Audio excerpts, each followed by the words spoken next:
Ionisation. நம்ம ionisation பற்றி இந்த டாப்பிக்கில் ஆரம்பத்துலேருந்து அங்கங்கே டிஸ்கஸ் பண்ணிட்டு வரோம். நிறைய இடத்துல நம்ம ரொம்ப கிளியராகவே பார்த்துருக்குறோம். இருந்தாலும் இங்கே ஸ்பெசிஃபிக்காக அயனைசேஷனை பற்றி நம்ம தெரிஞ்சுக்கணும் அப்படின்றதுக்காக தான் இதை நான் சொல்கிறேன். சரிங்களா?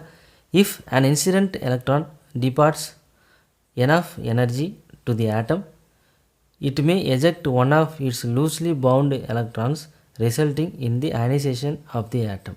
நம்ம இது ஏற்கனவே பார்த்த ஒரு ஸ்டேட்மெண்ட்டு தான். ஒரு ஆட்டமில் வந்துட்டு உள்ள எலக்ட்ரானை ஒரு இன்சிடெண்ட் எலக்ட்ரான் அப்ரோச் பண்ணும்பொழுது அங்கே அது போதுமான எனர்ஜி, அந்த பைண்டிங் எனர்ஜிக்கு இல்லை அயனைசேஷன் எனர்ஜிக்கு ஈக்குவலாக இருக்கும்பொழுது அங்கே ஒரு இன்ட்ராக்ஷன் நடக்கும். அப்போ வந்துட்டு அந்த ஆர்பிட்லேருந்து ஒரு எலக்ட்ரான் வெளியில் போகும். அப்படி வெளியில் போனதுக்கு அப்புறம் உள்ள ஆட்டம் தான் அயனைஸ்டு ஆட்டம் அப்படின்றத நம்ம ஏற்கனவே பார்த்துருக்கோம். சரிங்களா?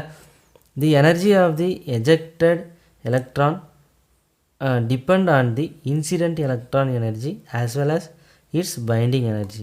சரிங்களா? இப்போ சொன்ன அதே கான்செப்ட் தான். சரிங்களா?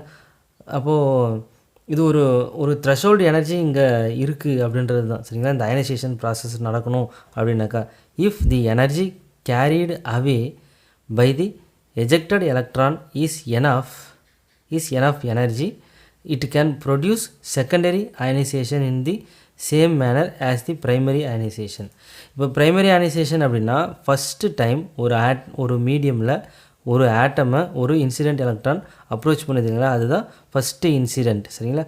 அப்போ அந்த ஃபஸ்ட்டு இன்சிடெண்ட்டில் ஒரு எலக்ட்ரான் எமிட் ஆகிட்டதுக்கப்புறம் ஒரு ஆட்டம் பாசிட்டிவ் அயனாக மாறுது. சரிங்களா? இது வந்து ப்ரைமரி அயனைசேஷன் அப்படின்றது. அதுக்கப்புறம் அங்கேருந்து ரிமூவ் ஆகிற எலக்ட்ரான் கண்டினியூஸாக இன்னொரு ஆட்டம் வந்துட்டு அப்ரோச் பண்ணும். சரிங்களா? அதுக்கப்புறம் அங்கேருந்து ரிமூவ் ஆகிற எலக்ட்ரான் அதுக்கு பக்கத்தில் இருக்கிற இன்னொரு ஆட்டமில் உள்ள ஆர்பிட்டல் எலக்ட்ரானோட இன்ட்ராக்ட் பண்ணி அங்கேருந்து அந்த எலக்ட்ரானை ரிமூவ் பண்ணும். சரிங்களா? இப்போ இந்த ப்ராசஸை பார்க்கும்பொழுது நம்ம வேக்யூம் டெக்னாலஜியில் மீன் ஃப்ரீ பாத் அப்படின்ற ஒரு விஷயத்தை நம்ம டிஸ்கஸ் பண்ணோம். அது சிமிலர் ப்ராசஸ் தான் இங்கேயும். சரிங்களா? அடுத்தடுத்து எப்படி வந்து கொலைட் ஆகுதுன்னு அங்கே பார்த்துருப்போம். அதே மாதிரி இங்கே போதுமான எனர்ஜி உள்ள ஒரு எலக்ட்ரான் ஒரு ஆர்பிட்லேருந்து ரிமூவ் ஆகும்பொழுது அது என்ன பண்ணோம் அப்படின்னா அடுத்த ஆட்டமில் உள்ள ஆர்பிட்டல் எலக்ட்ரானோட இன்ட்ராக்ட் பண்ணும் அப்படின்றது தான் இங்கே. சரிங்களா? எது வரைக்கும் இன்ட்ராக்ட் பண்ணும் அப்படின்னா இந்த எலக்ட்ரானோட எனர்ஜி இந்த அயனைசேஷன் பொட்டன்ஷியலை விட குறைவான எனர்ஜிக்கு வர வரைக்கும் இது தொடர்ந்து இந்த ப்ராசஸை கண்டினியூஸாக நடத்தும். சரிங்களா? அப்போ இங்கே ஃபஸ்ட்டு இருக்கிறது வந்து ப்ரைமரி அயனைசேஷன்.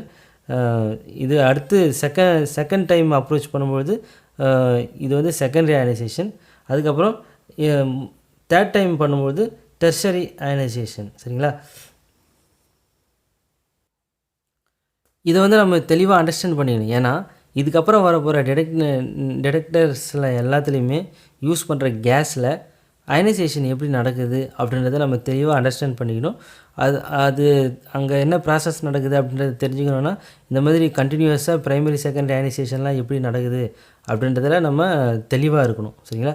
அதுக்காக தான் இதை வந்துட்டு நான் உங்களுக்கு அது போகிறதுக்கு முன்னாடி எக்ஸ்பிளைன் பண்ணுறேன். The process can continue until the energy of the ejected electron is less than the ionization potential of the atom. இப்போ நம்ம சொன்ன அதே பாயிண்ட் தான் அங்கே சொல்கிறது. சரிங்களா? அப்போ அந்த எனர்ஜி அயனைசேஷன் பொட்டன்ஷியலை விட குறைவாக வர வரைக்கும் அது தொடர்ந்து அப்ரோச் பண்ணும். It should be noted that not all electrons that have energy higher than the ionization potential of the atom produced subsequent ionization. சரிங்களா? அப்போ எமிட் ஆகிற எலக்ட்ரான் எல்லாத்துக்குமே இந்த பொட்டன்ஷியல் அயனைசேஷன் பொட்டன்ஷியலுக்கு ஈக்குவலாகவோ இல்லை அதுக்கு மேலேயோ எனர்ஜி இருக்கிறதுக்கு வாய்ப்பு கிடையாது. அப்படி குறைவாக இருந்தால் அது போயிட்டு இந்த மாதிரி கண்டினியூஸாக செகண்டரி அயனைசேஷன்லலாம் ஈடுபடாது அப்படின்றது தான். The ionisation of atom or molecule is a highly researched area due to utility in material and physics research. அப்படின்னு நம்ம ஒரு எலக்ட்ரான் டிரான்சிஷனில் ஒரு கிரவுண்ட் ஸ்டேட்லேருந்து எக்ஸைட்டட் ஸ்டேட்டுக்கு போகும்பொழுது அது வந்து அது எந்த மீடியமில் இன்ட்ராக்ட் பண்ணுதோ அதோட நேச்சுரல் ப்ராப்பர்ட்டியோ இல்லை அதோட ஸ்ட்ரக்சரையோ நமக்கு வெளியில் காட்டும் அந்த எலக்ட்ரான் அப்படின்றது தான். இது ஏற்கனவே நமக்கு சாலிட் ஸ்டேட்டில் தெரிஞ்ச விஷயம் தான். Electrons have be ability to penetrate deep into the materials and can therefore be used to extract information about the structure of the material. சரிங்களா?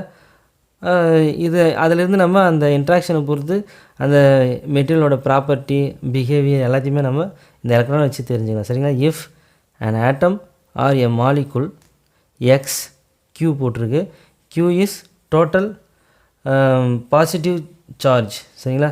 the electron ionization process can be written as, இங்கே பார்த்தீங்கன்னா இது ஒரு electron, இது ஒரு target nucleus. இந்த target நியூக்ளியஸை வந்து இந்த எலக்ட்ரான் அப்ரோச் பண்ணுது. அப்படி அப்ரோச் பண்ணும்பொழுது இந்த டார்கெட் ஆட்டம் வந்து அயனைஸ்டு ஆட்டமாக மாறிடுது. அதுக்கப்புறம் 2e அப்படின்னா அப்ரோச் பண்ணுற எலக்ட்ரான் ப்ளஸ் அந்த ஆர்பிட்டல் எலக்ட்ரான், இது ரெண்டுமே சேர்ந்தது தான் இங்கே. சரிங்களா? இதுதான் ஒரு எலக்ட்ரான் அயனைஸ் ஆகிறதுக்கான ஒரு ஆட்டம் அயனைஸ் ஆகிறதுக்கான ரியாக்ஷன். இந்த அயனைசேஷன் டாப்பிக்கோட நான் உங்களுக்கு ஃபண்டமெண்டலாக நிறைய இன்ஃபர்மேஷன் கொடுத்துருக்கேன். நிறைய நியூமரிக்கல் வேல்யூஸ், இம்பார்ட்டண்ட்டான கான்செப்ட் எல்லாத்தையுமே உங்கள் கூட டிஸ்கஸ் பண்ணிருக்கிறேன். நீங்கள் ஒவ்வொரு வீடியோவையும் கண்டினியூவாக பாருங்கள், ஸ்கிப் பண்ணி பார்க்காதீங்க. இது ஒரு என்டர்டெயின்மெண்ட் வீடியோ கிடையாது. ஸ்கிப் பண்ணி பார்த்தீங்கன்னா கான்செப்ட் புரியறதுக்கு சான்சஸ் கிடையாது. அதே மாதிரி நான் ஒரு ப்ளேலிஸ்ட் கொடுக்குறேன்னா அந்த ப்ளேலிஸ்ட்டில் உள்ள எல்லா வீடியோவையும் பாருங்கள். உங்களுக்கு சப்ஜெக்டில் இன்ட்ரெஸ்ட் இருந்தால், சரிங்களா, இன்ட்ரெஸ்ட் இருக்குது, நம்ம ஏதாவது தெரிஞ்சுக்கணும் அப்படின்னா அந்த ப்ளேலிஸ்ட்டில் உள்ள எல்லா வீடியோவும் கண்டினியூஸாக பாருங்கள். பார்த்தீங்கன்னா கண்டிப்பாக உங்களுக்கு தேவையான நாலேஜ் கிடைக்கும். சரிங்களா? அதுக்கு தகுந்த மாதிரி தான் நான் உங்களுக்கு நிறைய புக்ஸை ரெஃபர் பண்ணி கொடுத்துருக்குறேன். இங்கே உங்களுக்கு கொடுத்துருக்குற புக்கும் வந்து ஒரு புக்கை பார்த்து எழுதின மெட்டீரியல் கிடையாது. நான் கிட்டத்தட்ட ஒவ்வொரு டாப்பிக்கையுமே ஒரு மினிமம் 10 புக்கையாவது ரெஃபர் பண்ணுவேன். அதுக்கப்புறம் தான் நோட்ஸே எழுத ஆரம்பிப்பேன். அதனால் உங்களுக்கு இது ரொம்ப யூஸ்ஃபுல்லாக இருக்கும் அப்படின்னு நம்புகிறேன்.